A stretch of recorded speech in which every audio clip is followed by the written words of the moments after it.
talk about how can you find gem minutes on your Pocket Option app. We're going to figure out the solution or know how you can do that on your app. So you just follow these ways, then it's going to work with you. All you have to do, just go above your photo profile, click on it.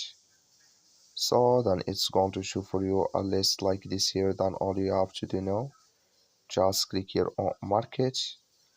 Then it's going to take you to next step here. It's going to show for you like this. Then you click here on James Meaning, just click on it here.